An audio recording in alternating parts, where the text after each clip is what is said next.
Mesdames et messieurs, bonjour, très ravi de vous retrouver pour cette édition du 13h à la une. Le Sénégal et l'Arabie Saoudite scellent un accord historique de 460 milliards de francs CFA pour la construction d'une usine de dessalement, une avancée majeure pour l'approvisionnement en eau, fruit d'un partenariat public-privé entre la SONES et Aqua Power. Bassirou Diomaye Faye, à travers le regard ému de son père, incarne désormais l'espoir et l'ambition d'un Sénégal rayonnant. Le 24 mars, jour de sa victoire, marque une page nouvelle pour son village natal. Une de nos équipes y a fait un tour. Reportage à suivre. La rubrique culture de ce 13h célèbre l'art séculaire du conte, ce précieux héritage d'oralité qui a bercé l'humanité de ses récits riches en enseignements. Des voix s'élèvent pour perpétuer et moderniser cette tradition. Fatou Diouf nous entraîne dans un voyage au cœur de cet art intemporel.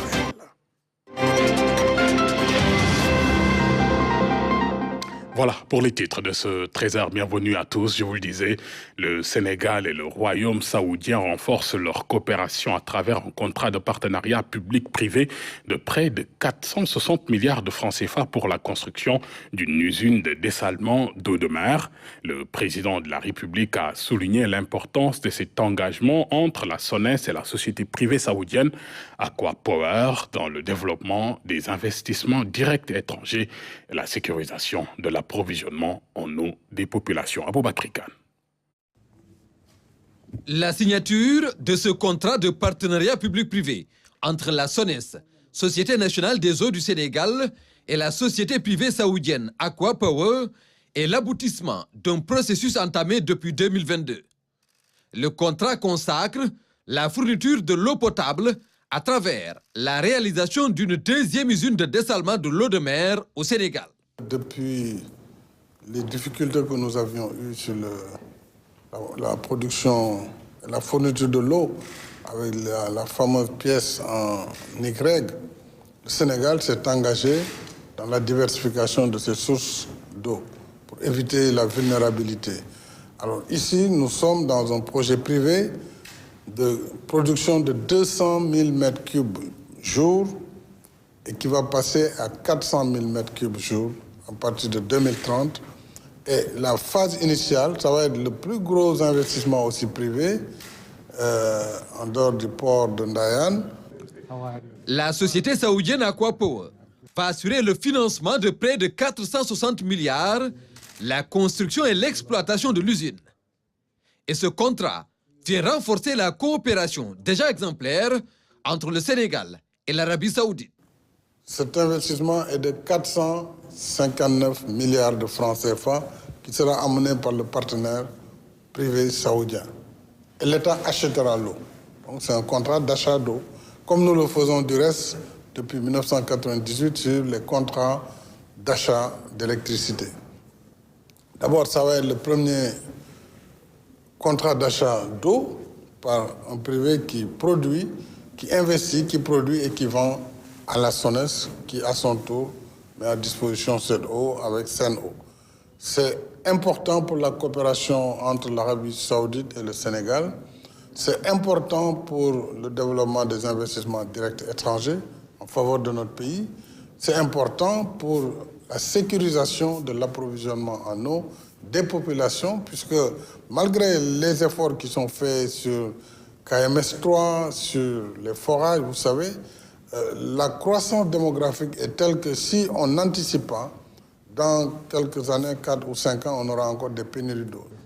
Au-delà d'une volonté de sécuriser l'approvisionnement en eau, c'est une anticipation sur l'explosion de la démographie et de la demande dans le triangle Dakar-Mbour-Thiès, qui représente près de 35% de la population nationale. Du reste, nous avons une production de dessalement avec le Japon, mais ça, c'est dans le cadre d'une coopération. C'est le dessalement des mamelles, 50 000 m3, qui va passer aussi à 100 000 m3. À terme, cela veut dire que le Sénégal va réduire totalement sa vulnérabilité en matière de production d'eau, puisque la capitale, Thiès et Mbour, constituent quasiment une urbanisation qui regroupe plus du tiers de la population sénégalaise. Et dans cette zone, on ne peut pas faire des forages puisqu'il y a la proximité de l'océan. Parce qu'il y a le biseau salé qui fait que les nappes sont salées. Et donc il fallait trouver une solution alternative, c'est vraiment le dessalement de l'eau de mer, comme le font la plupart des pays émergents. Mais ce n'est pas une dette de l'État, ça c'est très important. Ça va. Nous, on ne s'endette pas, on achète de l'eau. L'infrastructure sera implantée au niveau du lac Rose, une opportunité pour le Sénégal de renforcer sa capacité de stockage et de constituer ainsi une réserve stratégique. Le scrutin du 24 mars dernier à la loupe, parti de 19, il n'était plus que 4 à capter l'attention de l'électorat, franchissant le seuil des 1% dans un contexte d'abstention frôlant les 40%. Un paysage politique qui se redessine et des enjeux qui se précisent. Salou Sek décrypte pour nous les multiples facettes de cette élection. Bassirou Diomaye Diakhar Faye, 2 434 751 voix, soit 54,28%. Amadou Ba, 1 605 086 voix, soit 35,79% des suffrages exprimés. Les résultats provisoires de l'élection présidentielle du 24 mars 2024 sont donc tombés. La coalition Diomaye Président arrive en tête avec plus de 54% des voix, suivies de Amadou Ba de Benno Bokk Yakaar avec un score de 35,79%. Aliou Mamadou Dia du PUR arrive à la troisième place avec plus de 2,80%. L'ancien maire de Dakar, Khalifa Ababacar Sall, est à la quatrième position avec 1,56% des suffrages. Pour les autres candidats comme Idrissa Seck, Aly Ngouille Ndiaye, Mamboy Diao, Anta Babacar Ngom, Mamadou Lamine Diallo, Malick Gakou ne sont pas parvenus à avoir 1% des suffrages. Le vote des Sénégalais était donc basé sur la dualité Bassirou Diomaye Faye, Amadou Ba. Et dans cette élection, le nombre de bulletins nuls dépasse 30 000, un chiffre assez élevé. À noter que le taux de participation est estimé à 61,30%. L'élection de Bassirou Diomaye Faye comme 5e président du Sénégal est célébrée avec fierté et espoir dans son village natal. Le 24 mars entre dans l'histoire non seulement comme le jour de sa victoire, mais aussi comme un symbole de possibilités infinies pour le pays. Le père du nouveau président partage sa conviction profonde grâce à ses vertus et à l'éducation reçue. Son fils incarne la promesse d'un avenir radieux pour le Sénégal. C'est un reportage de Ibrahim Ando. Encore et le destin s'exprima de la plus belle des manières. Ndiaga Niao célèbre son fils. Même les tout petits ne sont pas en reste. Bienvenue au village natal de Bassirou Diomaye Diakhar Faye. Devant la maison familiale, communément appelée Mbinmak, une ambiance particulière. Un décor qui renseigne sur la présence de personnes étrangères. À l'intérieur, journalistes, parents, amis et sympathisants autour du père du président nouvellement élu. Son élection suscite beaucoup d'espoir et de fierté.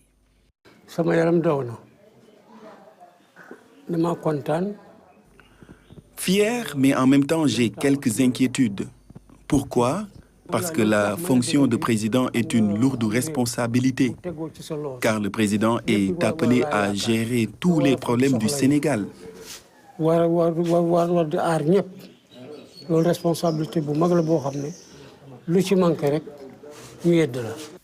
Malgré cette lourde responsabilité qui pèse sur ses épaules avec un âge relativement jeune, les parents ont confiance à leur fils.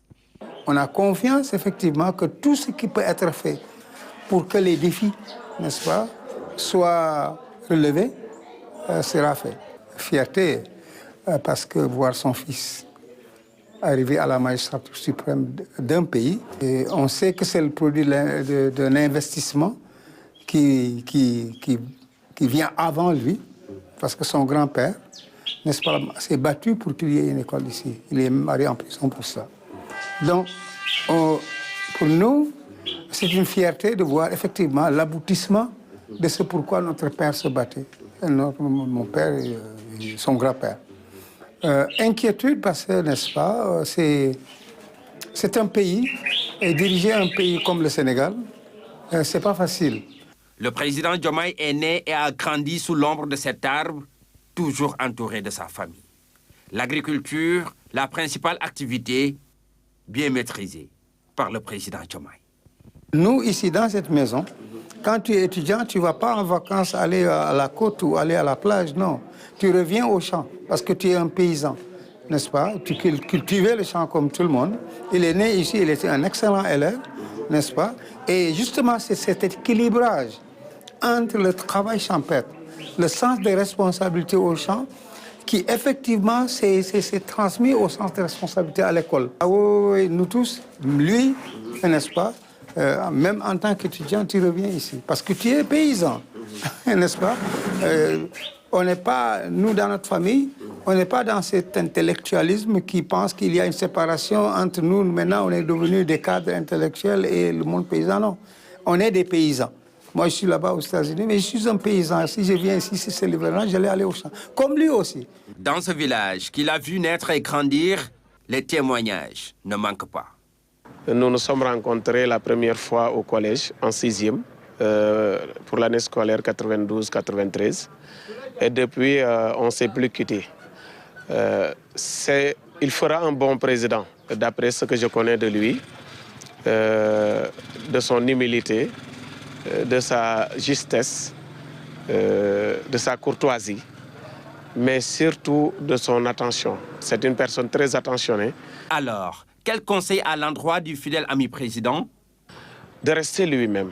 Donc s'il reste lui-même et qu'il ne renie pas ses convictions, je l'ai souvent entendu dire cette expression, à savoir, en ce moment je me connais, je sais qui je suis, mais qui je serai quand le pouvoir entrera dans mes mains ou que je serai riche, qui je vais devenir, je l'ignore. Mais la seule prise de conscience de cet état de fait, à mon avis, lui donne déjà un avantage quant à la maîtrise des effets du pouvoir. Il est allergique, n'est-ce pas, à l'injustice. Et s'il reste lui-même, les Sénégalais ne seront pas déçus. Tout ce qu'on lui demande, reste toi-même. Ne te laisse pas changer par le pouvoir. Les gens disent que, n'est-ce pas, que le pouvoir enivre, mais comme l'a dit Michelle Obama une fois, le pouvoir ne change pas les gens. C'est ce qui était en eux que le pouvoir met en exergue. Parole d'un sage adressée au 5e président du Sénégal. Bassirou Diomaye Diakhar Faye passe ainsi de l'ombre à la lumière et sort définitivement de l'anonymat Ndiaga Niaou, son village natal. Au-delà, c'est le département de Mbour qui donne au Sénégal son 5e président, 44 ans après feu le président Senghor. Parlons économie à présent avec le conseil d'administration de la BCEAO qui souligne une dynamique économique remarquable dans la région en dépit d'un climat marqué par les conflits et une inflation croissante. Réunis au siège pour l'état des comptes de l'année 2023, les dirigeants de la Banque centrale projettent une lueur d'espoir sur l'économie sous-régionale. Neikouma Ndiaye. Cette première session ordinaire du conseil d'administration de la BCEAO porte sur l'arrêté des comptes de l'établissement public international pour l'exercice 2023. Depuis sa dernière session, elle a connu une évolution. À travers notamment l'analyse du rapport financier et du rapport d'exécution du budget, de même que l'examen du relevé des conclusions de la réunion du comité d'audit de la BCEAO tenue le 25 mars 2024. Aucune absence ne m'a été notifiée, à l'exception de celle du représentant de l'État du Niger, dont nous attendons la désignation. Malgré la persistance du taux d'inflation et la résurgence des tensions géopolitiques, l'activité économique est restée dynamique. Nonobstant cet environnement difficile, l'évolution des agrégats économiques a été bien orientée durant cette année. En effet, le taux d'inflation au sein de notre zone est ressorti à 3,7% en 2023, contre 7,4% en 2022. Ce recul a été favorisé par l'atténuation des pressions inflationnistes sur les produits alimentaires et énergétiques et les efforts des États pour lutter contre la vie chère, ainsi que les effets des mesures de politique monétaire prises par la BCEAO. Les administrateurs, par la voix du gouverneur de la BCEAO, ont adressé leurs remerciements au président sortant Macky Sall pour son leadership et son appui constant à l'Institut des missions. Ils ont par ailleurs félicité le nouveau président de la République, Bassirou Diomaye Faye, pour son élection à la tête du Sénégal, formulant à son égard des vœux de réussite dans l'accomplissement de ses nouvelles charges au service du peuple sénégalais. Place maintenant à l'actualité de nos régions et c'est juste après ça. Alors que le mois de Ramadan impose ses épreuves, les chargeurs de sable et de béton, véritables piliers de la construction, ne connaissent pas de répit. Ils affrontent la chaleur et la fatigue sans fléchir. Leur travail acharné souligne un double engagement envers leur profession et leur spiritualité. Ibrahim Ndong nous amène au cœur de leur quotidien. Voici son reportage. De la force. C'est elle qui détermine le travail de ces ouvriers. Par groupe de 6 ou plus, ils remplissent ces camions de sable ou de béton. Malgré la faim et la soif, ces ouvriers ne se plaignent pas.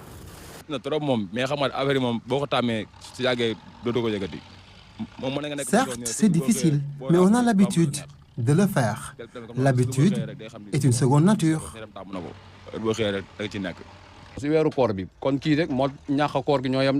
Non, j'ai pas de problème pendant le Ramadan. Je fais la même chose qu'avant.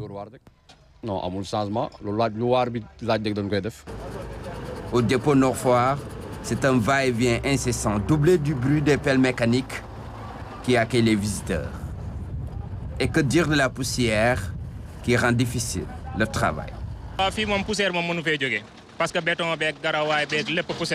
La poussière, nous sommes obligés de faire avec. Comme vous le voyez, c'est le milieu qui l'impose. Travailler dans ces conditions, surtout en période de Ramadan, n'est pas chose facile. Certains ouvriers sont même parfois victimes de malaise. Les exemples ne manquent pas. L'année dernière, il y avait un ouvrier qui était parti avec un camion dans un chantier.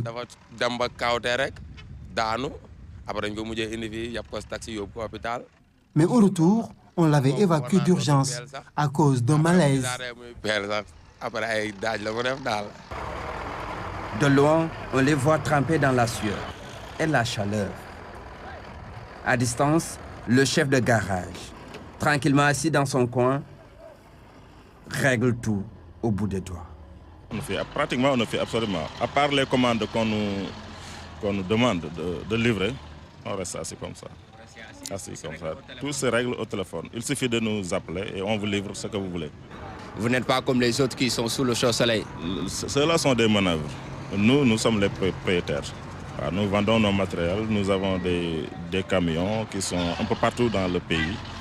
Il y a certains qui sont ici. Si vous nous appelez, on charge avec les manœuvres ou bien les pelles mécaniques et on vous livre là où vous êtes.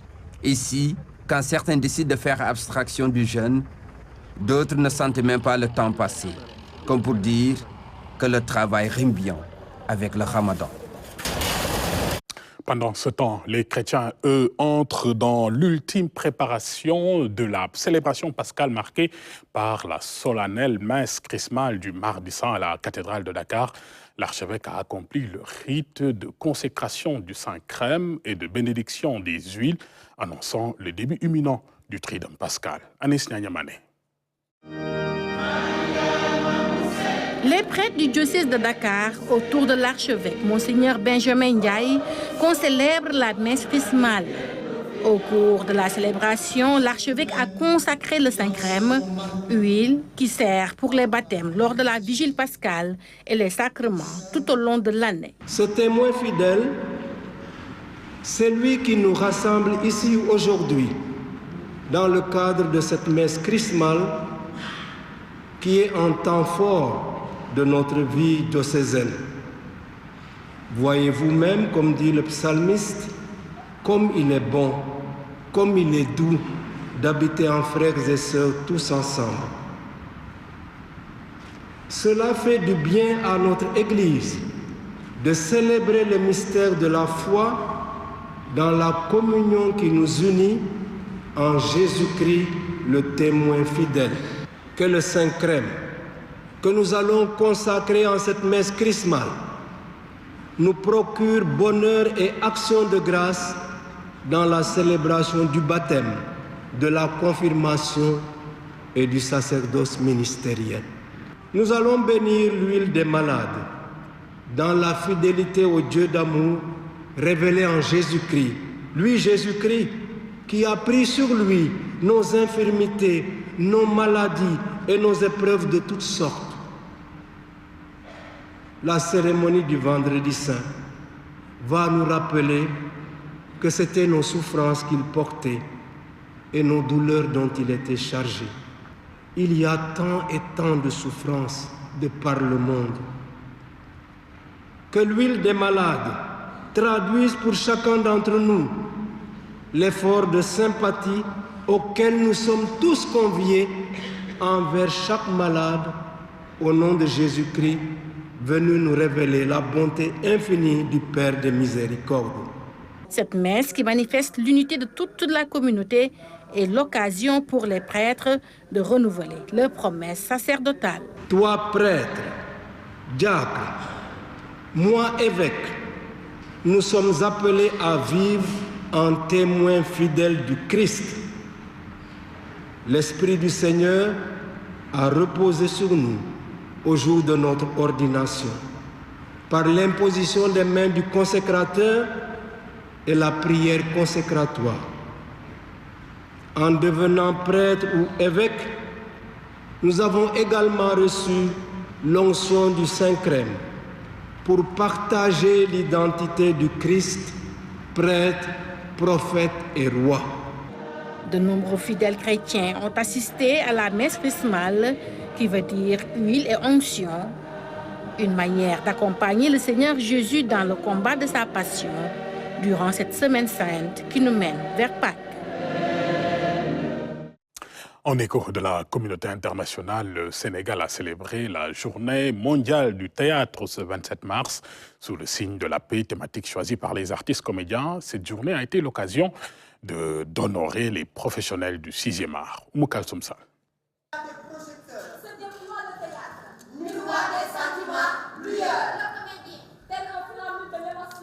La particularité du contexte de la célébration cette année de la Journée mondiale du théâtre s'invite à cette cérémonie. Cultiver la paix, l'invite et des artistes comédiens en ce 27 mars, thème qui renvoie aussi au contexte.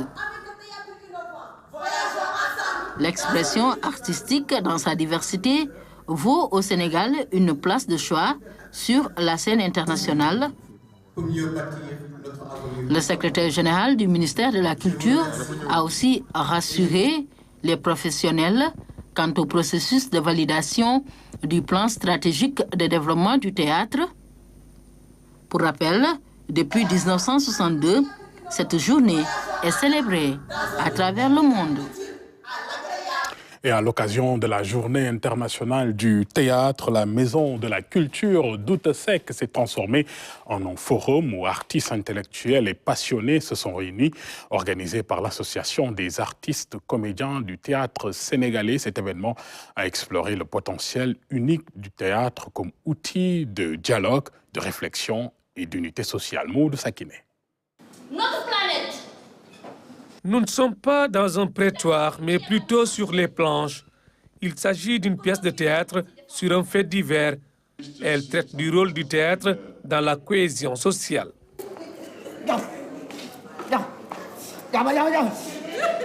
Lorsqu'on est artiste comédien, on doit faire attention par rapport aux mots qu'on utilise. On ne doit pas, par exemple, insulter, on ne doit pas invectiver, on doit avoir le sens de l'empathie, au point qu'on doit se projeter à la place des personnes qui regardent pour ne pas heurter leur sensibilité ou bien pour ne pas créer des divergences dans la société sénégalaise. Ceci montre l'importance du théâtre dans la socialisation de la société sénégalaise, dans un contexte de dégradation des mœurs à travers certaines séries télévisées. Le retour aux fondamentaux est plus qu'une nécessité. Les gens qui sont intéressés par le théâtre, au lieu de penser qu'ils sont devenus de grands professionnels, qu'ils retournent à l'école, qu'ils retournent à Arco, qu'ils retournent à Daraïko, etc. Parce que les grandes écoles de théâtre sont là. Donc il faut retourner à l'école parce que c'est ce bagage-là qu'ils pourront incarner et pour ne pas justement verser dans la déperdition. Cet événement est une initiative des artistes comédiens du théâtre sénégalais Arcos. Il vise à réunir les acteurs pour le rayonnement du théâtre. On voudrait garder la tradition parce que ça permet à tous les acteurs de la scène de se retrouver, d'échanger, de s'interroger, de s'affirmer, de poser leur point de vue, justement, de dire justement les mots que traverse le corps, le métier. Et s'il y a des avantages, s'il y a des défis à relever, c'est justement le moment. C'est comme la journée mondiale de la musique, la journée mondiale de la danse. La Maison de la Culture d'Outasek a vibré au rythme de la Journée internationale du théâtre avec des artistes venus d'horizons divers. Ensemble, ils comptent relever les défis pour le rayonnement du secteur. Notre rubrique culture pour finir nous plonge dans l'univers intemporel du conte, cet art ancestral de l'oralité qui a éduqué, diverti et transmis les valeurs à travers les âges. Bien plus qu'une simple narration, le conte se révèle être une école de vie, un patrimoine riche d'histoires réelles ou imaginaires, aujourd'hui en quête de renouveau. Et aujourd'hui, des conteurs se mobilisent pour raviver cette flamme auprès des jeunes générations. C'est un sujet réalisé par Fatou Diouf. Son père, il lui dit, Père, qu'as-tu à m'offrir? Et le père lui dit, je n'ai à t'offrir que ce bâton. C'est un moment magique. Dr Massamba Gueye, un virtuose du conte, régale ses enfants de belles histoires. Je n'ai à t'offrir que ce bâton. Le public, émerveillé, interagit avec lui.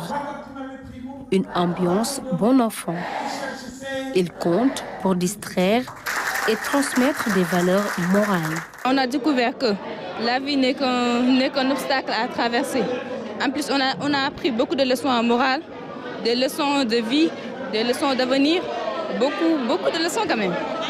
Mais ça nous apprendra à connaître ce qu'on veut devenir quand on sera grande. Il y a ce qu'on appelle le conte et il y a ce qu'on appelle les maillets qu'on appelle les blagues, qui ont une vocation éphémère et qui sont courts. C'est une introduction et une chute. Le conte, c'est une introduction avec 5 séquences, minimum ou 3 séquences. On a une situation initiale, un élément perturbateur, une crise, une recherche, une quête et une satisfaction ou une insatisfaction à la fin. Donc le conte est l'école de la vie. Autrefois, le conte se faisait dans les maisons, autour du feu. De nos jours, il se fait rare. Des conteurs professionnels tentent de perpétuer cette tradition afin de conserver notre patrimoine culturel immatériel. L'objet du conte, c'est de créer, dans la capacité du discours, mais dans le discours, installer des valeurs cardinales chez la personne.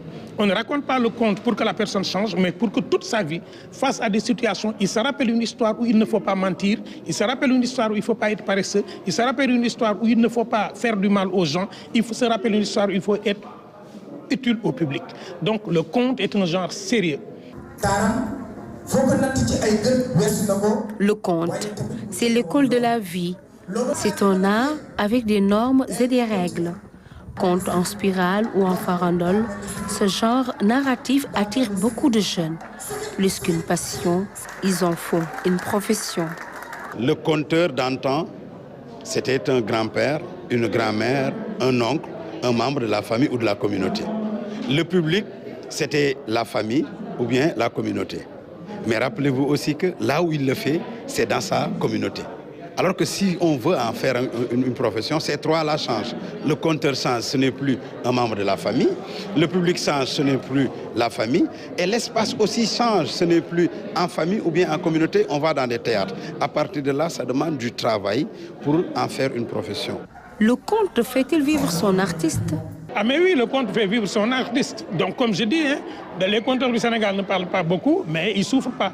Donc c'est un genre très respecté aujourd'hui. Le conteur, il est à la fois maître de cérémonie, il est à la fois, comme je dis, chroniqueur de vie, il est à la fois analyste de la société, mais les spectacles de contes que nous jouons dans le monde, c'est des spectacles où les conteurs sont extrêmement bien payés au-delà de ce que les gens peuvent penser par rapport à certains genres artistiques. Je vis du conte. C'est le conte qui m'a fait ce que je suis. Et je gagne très, très bien ma vie. Je voyage partout dans le monde pour faire le conte parce que j'en ai fait une profession. Mais il faut d'abord savoir comment faire de cette activité une profession.